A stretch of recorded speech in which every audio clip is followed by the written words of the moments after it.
जीवित पुत्रिका व्रत। जीवित पुत्रिका व्रत महत्वपूर्ण व्रतों में से एक है।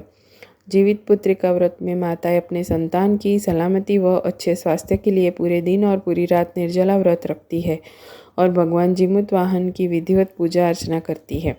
हिंदू पंचांग के अनुसार अश्विन मास की कृष्ण पक्ष की अष्टमी तिथि को जीवित पुत्रिका व्रत रखा जाता है। इस व्रत को जितिया व्रत भी कहा जाता है। इस साल जितिया व्रत 25 सितंबर 2024 बुधवार को है। नहाय खाए के साथ शुरू होता है व्रत।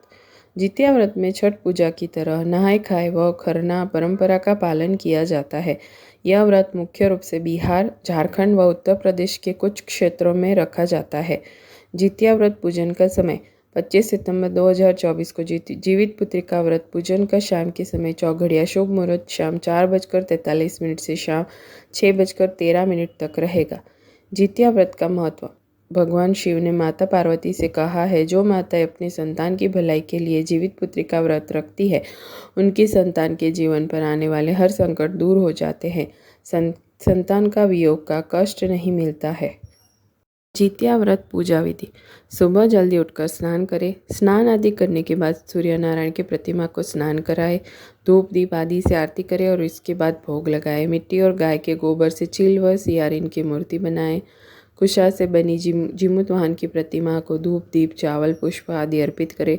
विधि विधान से पूजा करें और व्रत की कथा अवश्य सुने और व्रत पारण के बाद दान जरूर करें। जीवित पुत्रिका व्रत कथा। जीवित पुत्रिका व्रत के साथ जीमूत वाहन की कथा जुड़ी है।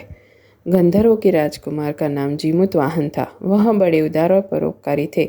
जीमूत वाहन के पिता ने वृद्धावस्था में वानप्रस्थ आश्रम में जाते समय इनको राज सिंहासन पर बिठाया, किंतु इनका मन राजपाट में नहीं लगता था। वह राज्य का भार अपने भाइयों पर छोड़कर स्वयं वन में पिता की सेवा करने चले गए। वहीं पर उनका मलयवती नामक राजकन्या से विवाह हो गया। एक दिन जब वन में भ्रमण करते हुए जीमूत वाहन काफ़ी आगे चले गए, तब उन्हें एक वृद्धा विलाप करते हुए दिखी। उनके पूछने पर वृद्धा ने रोते हुए बताया, मैं नागवंश की स्त्री हूँ और मुझे एक ही पुत्र है। पक्षीराज गरुड़ के समक्ष नागों ने उन्हें प्रतिदिन भक्षण हेतु एक नाग सौंपने की प्रतिज्ञा की हुई है।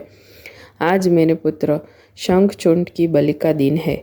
जीमूत वाहन ने वृद्धा को आश्वस्त करते हुए कहा, डरो मत, मैं तुम्हारे पुत्रों के प्राणों की रक्षा करूंगा। आज उसकी बजाय मैं स्वयं अपने आप को उसके लाल कपड़े में ढककर वध्यशिला पर लेटूंगा। इतना कहकर जीमूत वाहन ने शंखचूंड के हाथ से लाल कपड़ा ले लिया और वे उसे लपेटकर गरुड़ को बलि देने के लिए चुनी गई वध्यशिला पर लेट गए। नियत समय पर गरुड़ आए और लाल कपड़े में ढके जीमूत वाहन को पंजे में दबोचकर पहाड़ के शिखर पर जाकर बैठ गए। अपनी चंगुल में गिरफ्तार प्राणी की आंख में आंसू और मुंह से आह निकलता न देखकर गरुड़ जी बड़े आश्चर्य में पड़ गए। उन्होंने जीमूत वाहन से उनका परिचय पूछा। जीमूत वाहन ने सारा किस्सा कह सुनाया। गरुड़ जी उनकी बहादुरी और दूसरे की प्राण रक्षा में करने में स्वयं का बलिदान देने की हिम्मत से बहुत प्रभावित हुए। प्रसन्न होकर गरुड़ जी ने उनको जीवनदान दे दिया तथा नागों की बलि न लेने का वरदान भी दे दिया। इस प्रकार जीमूत वाहन के अदम्य साहस से नाग जाति की रक्षा हुई और तब से पुत्र की सुरक्षा हेतु जीमूत वाहन की पूजा की प्रथा शुरू हो गई।